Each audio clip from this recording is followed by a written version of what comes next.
Hello tout le monde, je suis ravie de vous retrouver aujourd'hui pour une nouvelle vidéo dans laquelle je vais vous expliquer toutes les animations que j'ai pu réaliser pour l'anniversaire de mon loulou sur le thème Harry Potter. Donc vous l'aurez compris, c'est pas forcément une vidéo de recettes qu'on va retrouver aujourd'hui, mais plutôt des idées, des inspirations autour d'animations. Je vais vous mettre également en détail en barre d'infos la liste des éléments que j'ai pu réaliser et un peu plus de détails sur chacune des animations.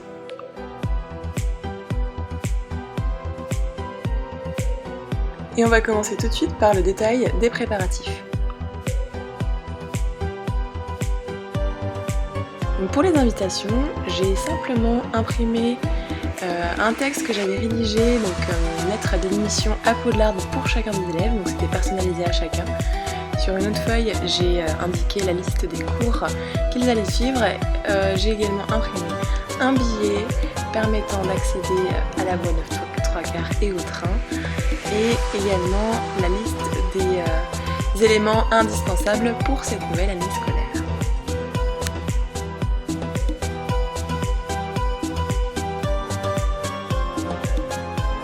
Alors un des cours que j'ai organisé, c'était un cours de sortilège, et donc pour réaliser ce cours de sortilège, en tant que bon magicien, il nous faut une baguette.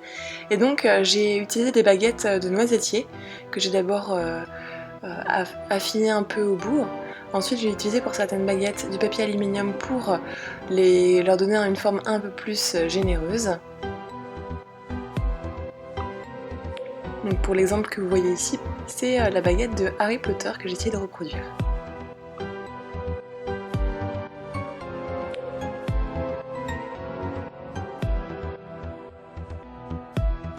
Et ensuite, à l'aide d'un pistolet à colle, j'ai enrobé en fait tout le papier aluminium avec la colle liquide qui sèche très rapidement pour pouvoir ensuite peindre par-dessus et faire en sorte que le papier aluminium tienne bien à la baguette de bois.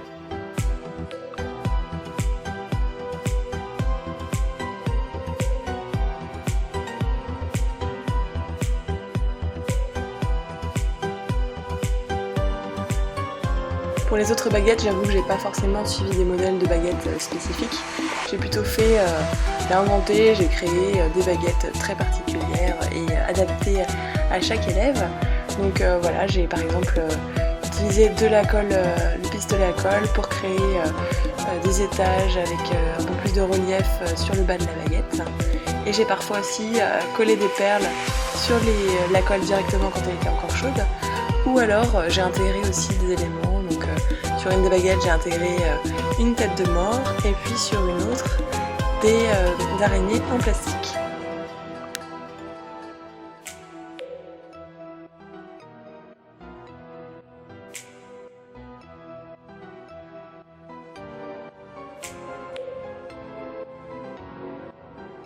Donc ensuite je suis passée à l'étape peinture, donc là j'ai utilisé de la peinture marron dans un premier temps, donc j'ai recouvert l'intégralité des baguettes avec cette peinture là. Et ensuite j'ai utilisé une peinture un peu plus foncée, j'ai mélangé également du noir avec le marron pour donner davantage de relief à la baguette et l'ajouter par touche directement sur les baguettes. Donc au final j'ai réussi à créer 6 baguettes très différentes les unes des autres et les enfants ont vraiment adoré cette animation et bien sûr ils les ont distribuées ils les ont récupérées via le magasin Ollivander. Ensuite j'ai également réalisé des balais pour le cours de vol. Donc en fait j'ai utilisé un fond vert pour faire voler les enfants sur leur balai. Donc la réalisation a été assez fastidieuse, mais j'avais pas non plus envie de dépenser beaucoup pour réaliser ces balais. Donc en fait j'ai récupéré des épines de pin au pied d'un pin et j'ai fait des petits paquets comme ça d'épines de pin que j'ai rassemblées et que j'ai scotché ensemble. En fait pour faire un balai j'avais à peu près 12 paquets d'épines de pin comme celle-là. Donc l'avantage aussi c'est que les épines de pin étaient assez longues et ont permis de donner un peu de relief justement au balai. Pour la création des balais, j'ai donc utilisé un morceau de scotch sur lequel j'ai ajouté les épines de pin, les petits paquets d'épines de pin. J'en ai mis à peu près 6 par étage, entre 5 et 6 par étage. En fait, vous pouvez ajuster la taille par rapport à la largeur du bâton de bois. Donc vous scotchez ensemble simplement l'intégralité des paquets d'épines de pin et vous allez pouvoir faire un deuxième étage un peu plus haut pour rendre le balai un peu plus touffu. Et voilà, donc vous aurez ce résultat et je vous assure aussi que les enfants ont adoré courir sur leur balai. J'avais pas organisé d'activité Quidditch, mais on aurait pu et ces balais auraient pu servir également pour l'activité.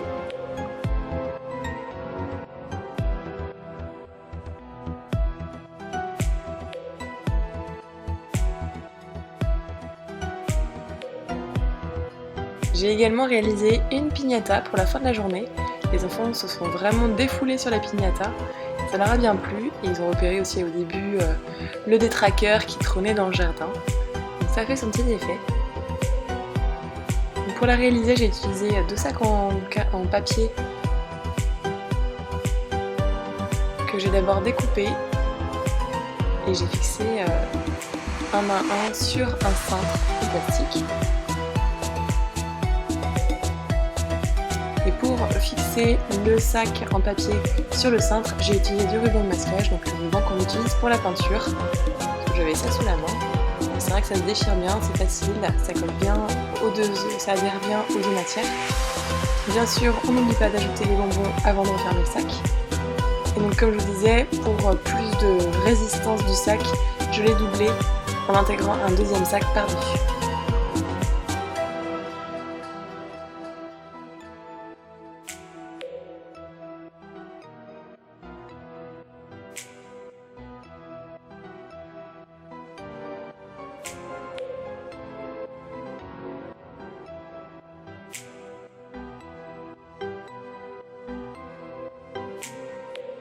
Donc le cintre sert vraiment de structure globale et finalement forme les épaules de notre détraqueur. Pour créer la tête, j'ai enroulé simplement le reste du sac en papier en forme de... je l'ai enroulé en fait sur la tête du cintre. J'ai réalisé la même chose avec les 2 sacs en papier restants.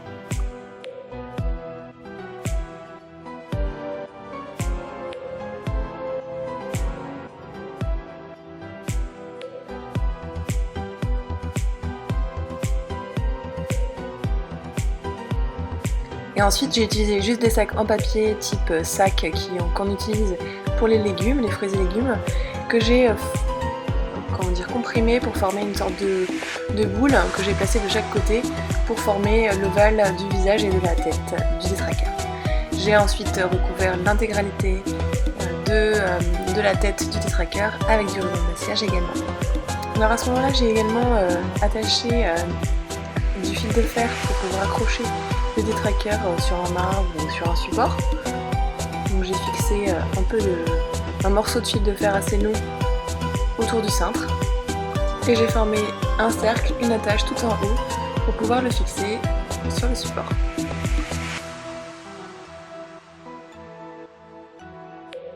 Ensuite, il fallait encore habiller notre piñata, donc j'ai utilisé du papier crépon. J'ai découpé des bandes d'environ 9 cm dans la longueur. Et ensuite, dans l'autre sens, j'ai découpé des petites bandelettes sans aller jusqu'au bout et de chaque côté, sur quelques centimètres, pour créer l'aspect un peu froufrou de la piñata.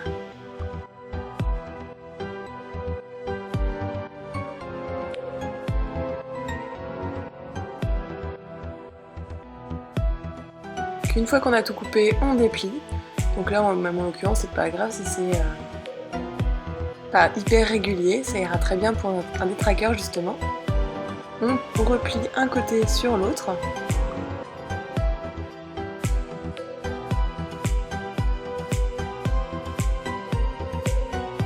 Et ensuite, vous pouvez mettre de la colle, donc soit la colle bâton, soit de la colle liquide, sur le sac en papier pour pouvoir accrocher et fixer. Je vous préviens que vous allez avoir besoin de pas mal de colle, donc un seul rouleau de papier crépon suffira, et je pense aussi un bâton de colle.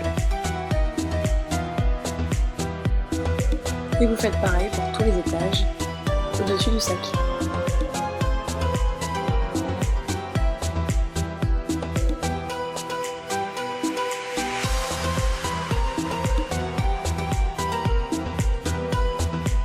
Si vous sentez que la colle n'adhère pas suffisamment bien au sac, vous pouvez aussi directement l'appliquer sur le papier crépon. Ce sera peut-être plus pratique pour certains endroits du sac.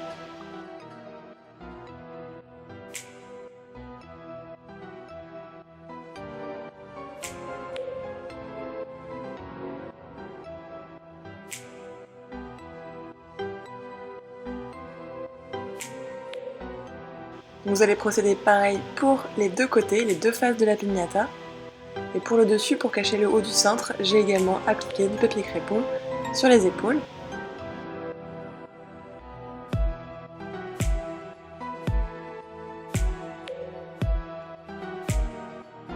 Pour le dos de la tête, j'ai simplement appliqué du papier crépon, une longueur de papier crépon que j'ai déchiré pour former un peu un voile déchiré justement qui correspond bien à l'ambiance.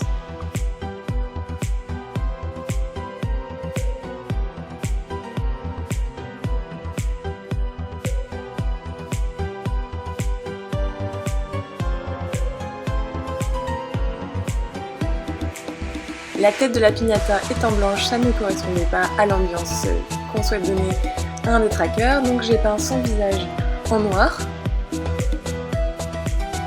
J'aurais pu le faire avant, je vous avoue que si vous refaites cette piñata, voilà, peignez plutôt le visage au préalable.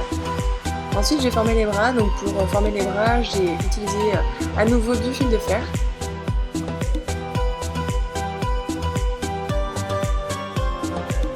J'ai ensuite enroulé les morceaux de fil de fer dans du scotch, dans du ruban de masquage. Donc toujours le même scotch utilisé par les peintres. Donc ça permettait de représenter des bras assez souples qui donnaient un peu de mouvement.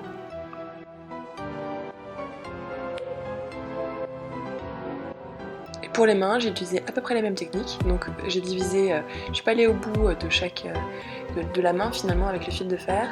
J'ai utilisé un morceau de carton pour former la paume de la main que j'ai scotché. Et ensuite les doigts, j'ai simplement repris des morceaux de fil de fer que j'ai aussi enroulé avec le scotch.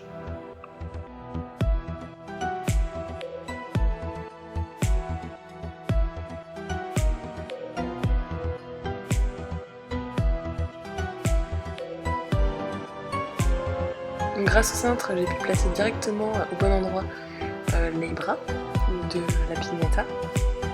Et je suis avant de passer par l'étape peinture. Donc j'ai peint en noir aussi les mains et les doigts de la piñata.